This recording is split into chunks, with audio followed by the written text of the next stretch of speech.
Sahabat e-commerce, perkenalkan saya Tommy Wong. Saya memulai bisnis saya adalah ketika saya mencoba udah melamar di mana-mana, tidak dapatkan kerjaan, tapi ternyata Tuhan punya rencana yang indah. Saya justru diberikan kesempatan menjadi seorang pengusaha salah satu brand ternama handphone di Indonesia. Tidak semudah yang dibayangkan saat saya ketika masa kecil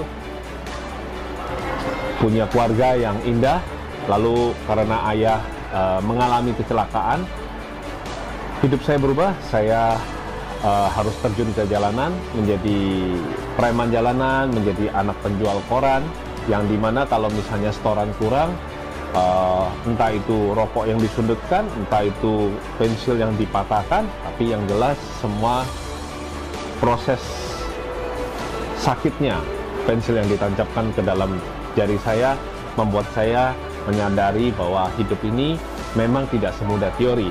Untuk itulah banyak hal yang harus kita lewati dengan proses, banyak hal yang harus kita progres untuk suatu kesuksesan yang bisa memberikan manfaat bukan saja bagi pribadi, tapi juga bagi orang lain. Dan hari ini senang sekali di e-commerce saya bisa berbagi bersama teman-teman.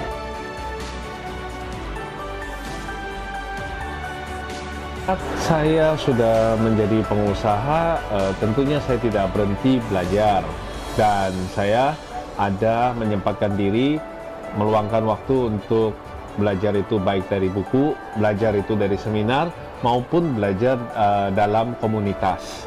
Dan waktu itu saya datang ke acara komunitas Billionaire Mindset, di mana di dalamnya ada anggotanya, ada Miss Meridiana, ada Pak James Kwe, ada Pak Andi Wongso, dan juga Pak Anton TX Travel yang cabangnya sudah ratusan, serta banyak sekali orang-orang positif yang membuat lingkungan saya itu terasa begitu energik dalam menjalani bisnis saya. Walaupun ya sekali lagi hidup itu kan pasti ada kurva naik, kurva turun.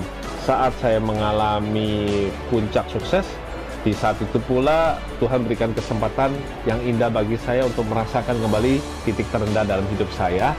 Untung saja saya punya komunitas yang positif yang membuat saya terus didatangi mereka mendoakan, mensupport saya, dan akhirnya ketika kita menikmati proses yang diberikan Tuhan, maka yakin sesulit apapun pada akhirnya Tuhan akan memberikan kesempatan. Dan benar, di kemudian hari saya bukan jadi member saja, tapi akhirnya saya terpilih sebagai ketua umum daripada para pengusaha, khususnya di komunitas Billionaire Mindset Indonesia.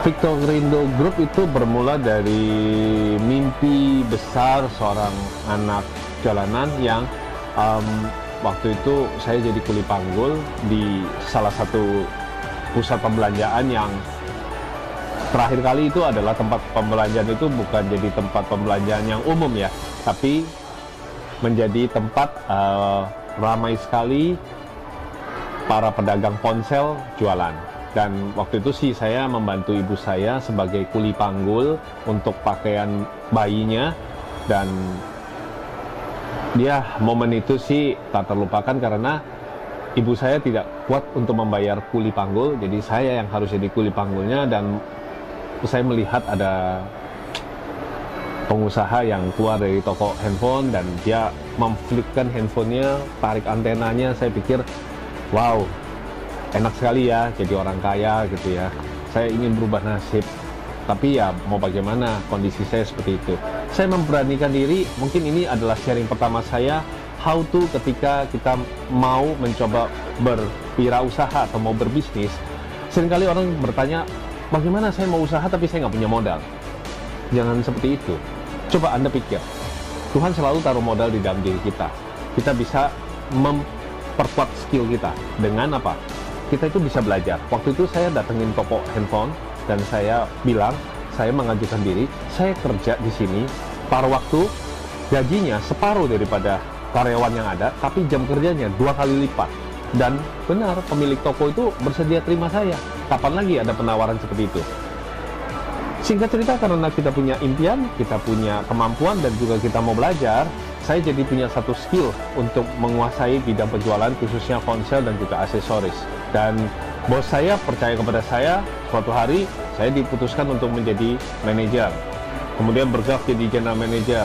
Lalu saya sendiri terus menerus untuk investasi, uang yang gaji yang dapat saya perbaiki banyak hal ya, dengan ikut seminar, dengan ikut pelatihan. Tapi apa mau kata, kerusuhan Mei 98 membuat semuanya luluh lantak. Saya kembali ke titik terendah, tokonya tutup, dan saya berjualan lapak demi lapak, pameran di mall-mall, dan tidak punya stok handphone sama sekali. Berbekal kertas brosur 1:1, saya tempel dengan gabus, saya pajang. Nggak ada orang yang percaya, nggak ada orang yang yakin dengan mimpi saya. Bahkan orang yang lewat pun seringkali mengatakan, orang gila aja kali jualan kayak begini, mau harapin bisa dapat down payment, DP gitu. Saya coba jualan gitu, dia percaya, titip uang, saya ke gerai itu, saya beli, bawa pulang. Nggak ada yang mau percaya, tapi yakinlah. Manusia melihat casing, melihat luar, tapi Tuhan melihat hati. Ketika kita berhasil membuat Tuhan terharu, suatu hari salah satu pengusaha daripada brand handphone waktu itu yang baru dirintis, belum ada yang mendukung, dia lewat dan dia bilang, mau sampai kapan kamu seperti ini? Coba saya berikan kamu stok sekitar 10 unit, kamu jual dalam waktu 1 minggu. Saya challenge, saya ibaratnya saya uji, bisa nggak? Dan saya menyanggupi, kapan lagi kalau saya bisa punya kesempatan seperti ini. Saya lakukan yang terbaik, saya jualannya di rumah ibadah. Saya benar-benar berharap belas kasihan, dan benar, di rumah ibadah banyak sekali orang-orang yang punya empati. Bukan dalam waktu seminggu, tapi dalam 3 hari pertama saya berhasil menjual handphone yang tidak diperhitungkan waktu itu, merek itu, sebanyak 10 unit dalam waktu 3 hari. Dan tentunya karena kita punya kepercayaan, terjalin komunikasi yang baik, si pemilik brand ini memperbolehkan saya untuk menjadi perwakilannya, dan semua seiring waktu berjalan, saya menjadi salah satu retail terbaik di Indonesia untuk merek tersebut ya.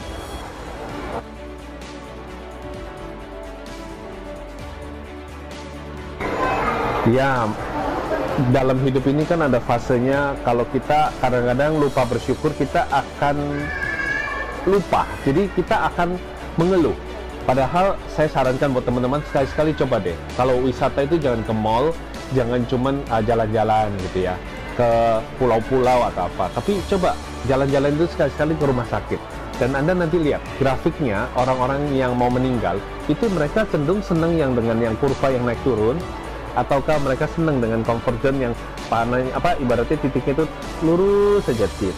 Nah, saya tahu pasti teman-teman bilang, wah amit-amit nggak mau yang lurus kan, maunya yang kurva turun naik. Nah, itulah hidup kita. Kalau kamu mengalami itu naik turun, jangan kecewa. Itu artinya kamu masih menjalani hidup ini dengan indah. Tuhan memberikan kita kesempatan. Saat tinggi, dia mau kita ingat dia. Saat turun, dia mau kita ingat bahwa dia tidak tinggalkan kita.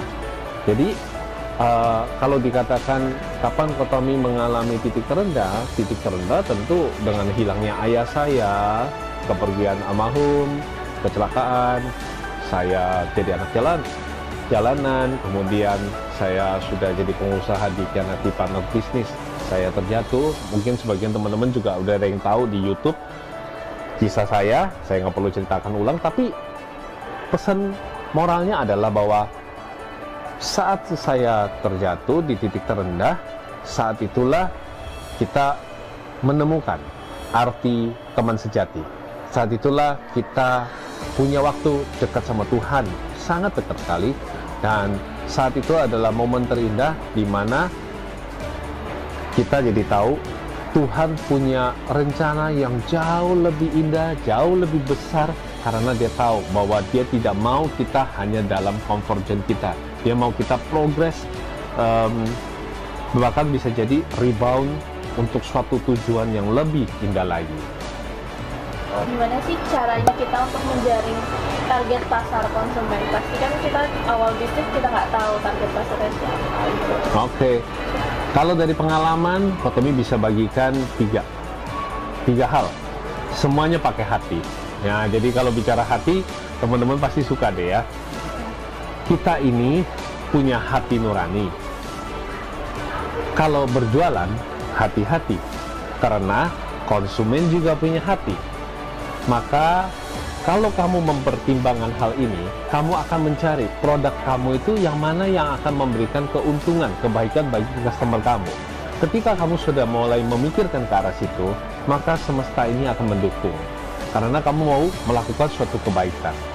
Kalau memang barang, produk, atau apapun jasa yang kamu tawarkan itu bermanfaat bagi orang lain, niscaya pasti orang akan membeli, orang akan memakai. Dan ingat, kalau orang-orang ini juga punya hati, alias customermu kan juga punya hati, mereka akan cerita kepada temannya lagi bahwa, wah, saya beli sama Kotomi, barangnya bagus. Saya pakai jasa Kotomi, hasilnya bagus. Dan ini akan menjadi potensial market kita.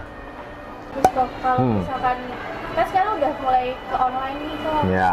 Gimana sih Kotomi menyikapi pasar yang udah mulai pindah dari offline ke online, atau offline udah ketinggalan? Ya, banyak sih yang mengatakan apakah offline ketinggalan saat ini, dan wow, gimana sih online melajunya luar biasa pesat, dan apa yang harus kita lakukan. Di dalam dunia digital, semuanya itu bisa terukur, semuanya itu bisa diprediksi, bahkan ibaratnya bisa diiklankan, bisa ditargetkan, bisa semua hal itu begitu pasti, karena itu robot yang lakukan jauh lebih presisi daripada manusia. Tapi robot tidak bisa melakukan apa itu yang namanya budaya, apa itu yang namanya personal touch, apa yang namanya itu feeling gitu ya. Jadi kalau dikatakan offline akan mati, saya rasa tidak. Tetapi ini semua akan nanti mencapai satu titik di mana akan terjadi keseimbangan. Alam itu selalu akan mengembalikan suatu posisi dalam keseimbangan yang sama. Jadi dunia digital pun mereka tetap membutuhkan orang-orang offline untuk menjadi konsumen mereka. Nah, dunia digital sekarang saatnya mereka sudah mulai, tentunya sesama digital tidak akan saling mendukung. Tapi menurut saya sesama digital ini justru mereka mencari market baru terus. Dan market baru terus itu adalah orang-orang offline yang masih mau belajar. Orang-orang offline yang butuh untuk dibantu produknya bisa ditingkatkan. Dan bagi teman-teman dunia digital yang saat ini progresnya majunya luar biasa, saya mengajak untuk memberikan satu kepedulian bahwa di luar sana banyak sekali teman-teman kita yang mungkin usahanya konvensional, mungkin UMKM di daerah, mungkin mereka yang mengalami bencana kemarin. Jangankan mereka mau belajar online atau punya handphone, warganya, harta bendanya, semuanya tersapu dalam musibah. Di manakah kepedulian kita? Kalau Anda bicara tentang digital begitu hebat, baiklah, hebatkanlah bukan dirimu, tapi hebatkanlah sesamamu. Bantulah mereka. Bantu produk mereka bisa di-online-kan. Kemudian kita yang offline, buka diri. Jangan bilang, saya gaptek, saya nggak mau belajar. Tetap belajar kapanpun itu tidak ada batasan usia. Yang paling penting kita mau progres. Kita mau melangkah, kita mau mencoba. Dan yakinlah, selama kamu punya hati yang baik, punya pikiran yang baik, maka menang kamu dalam kehidupan. Karena apa? Walaupun kamu tidak bisa, tapi Tuhan akan menyiapkan orang-orang yang bisa, yang akan mendekati kamu. Sampai gimana sih tetap bisa positive thinking ketika udah jatuh? Karena kan ketika jatuh pasti kita akan semua yang merasa jatuh. Iya. Rasanya tidak semudah yang mau diucapkan ya. Karena apa yang Kotomi lalui juga mungkin baru 3 tahun yang lalu lah tepatnya ya, mungkin ya, titik terendah. Dan waktu itu I live in the bubble ya. Jadi saya benar-benar hidup dalam satu gelembung sabun yang dimana saya bisa lihat orang luar, tapi orang tidak bisa jangkau saya. Saya juga nggak tahu caranya mau bagaimana lagi meneruskan hidup ini. Saya benar-benar terjatuh dalam kondisi yang titik terendah, tersulit. Saya juga bukan tipe mentalnya minta sedikit-sedikit minta pinjam duit, karena bagi saya bukan duit bisa menyelesaikan, tapi mindset pikiran kita, apa yang harus kita lakukan. Dan percayalah teman-teman, pada momen itu saya ingin sampaikan kepada teman-teman, momen kita saat jatuh di titik terendah, Anda mensunyikan diri itu tidak apa-apa, menenangkan diri dalam doa itu tidak apa-apa, tapi please jangan mengurung diri, karena saya sudah mencoba itu dan saya pikir saya tidak mau ketemu siapapun. Bahkan saya menjauh daripada bukan saja teman saya, lingkungan saya, pegawai saya, staf saya, bahkan keluarga saya. Tapi saya benar-benar mengurung diri dalam kesendirian yang seakan-akan tidak mau ketemu siapa-siapa. Dan disitulah kegelapan mendatangi kamu. Dan kegelapan menawarkan solusi-solusi yang benar-benar luar biasa kejam. Di mana mengakhiri hidup adalah pilihan, menyerah adalah pilihan, macam-macam deh. Minum jatahnya serangga juga diminta untuk kita lakukan, padahal itu untuk serangga bukan untuk kita. Tapi sekali lagi, di momen seperti itu saya belajar untuk menuhankan Tuhan. Saya belajar untuk memanusiakan manusia. Saya mencoba kembali memikirkan arti cinta di dalam hidup ini sebenarnya untuk apa. Semua juga ujung-ujungnya untuk suatu kebahagiaan. Maka dari situ saya belajar untuk mencoba, oke, dengan sisa waktu yang ada, saya bisa bantu apa kepada sesama. Dan ternyata itu benar-benar berhasil. Saya keluar dari sisi gelap itu, saya mencoba mendekati komunitas, saya bertanya kepada para mentor, saya tidak malu, walaupun ejekan juga ada, tapi saya terus melangkah. Walaupun kamu terjatuh, tapi kamu harus bangkit lagi. Coba lagi, terjatuh lagi, dikatai lagi, dihina, kamu terjatuh lagi, kamu bangkit lagi.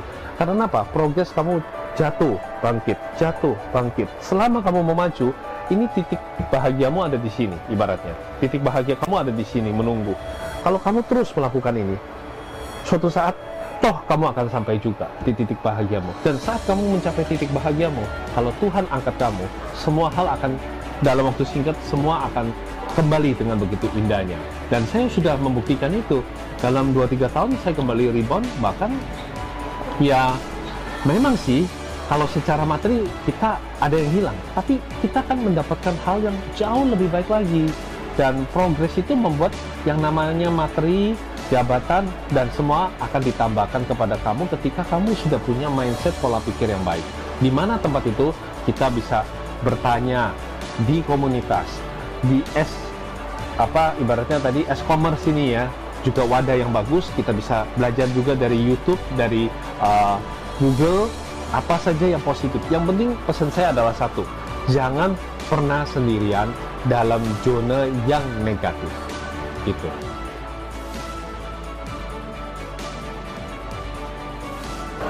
Nah, di e-commerce ini sangat senang saya bisa bagikan pengalaman. Pesan saya buat teman-teman yang mulai mau melakukan bisnis, mau usaha, mau coba kerja, pesan saya adalah bahwa saat kita mau memulai apapun, berdamailah dengan diri sendiri dulu.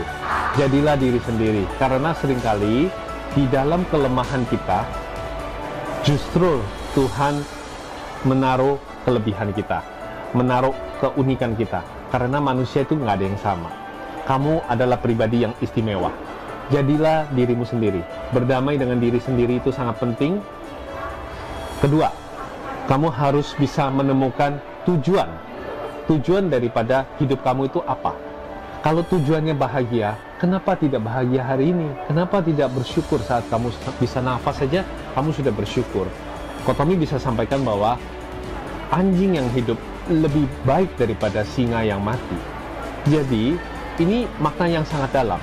Kalau hari ini kamu masih bisa bangun pagi dengan tubuh yang sehat, kamu syukuri itu. Karena banyak sekali mereka yang kamu kadang-kadang kagumi, mereka punya kendaraan mewah, mereka punya sesuatu hal yang begitu istimewa, tapi mereka terbaring pasrah di rumah sakit dan menunggu sakaratul maut menjemput mereka.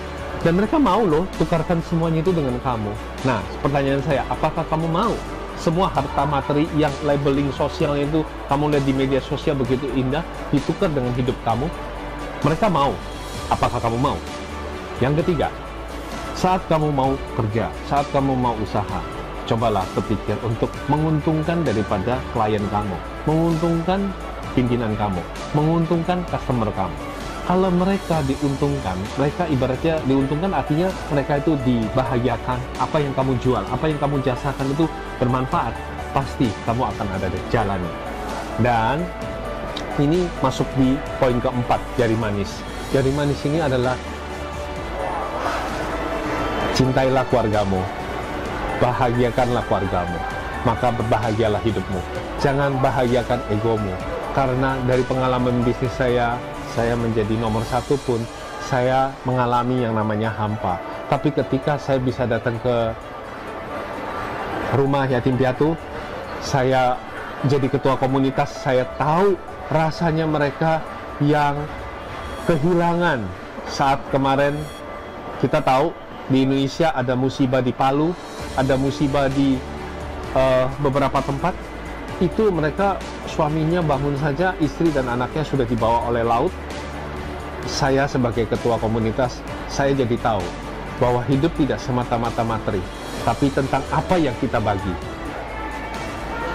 Poin terakhir, sekecil apapun dirimu, jangan pernah kecilkan impian kamu, karena impianmu besar itu bisa terwujud karena kita masih punya Tuhan yang maha besar.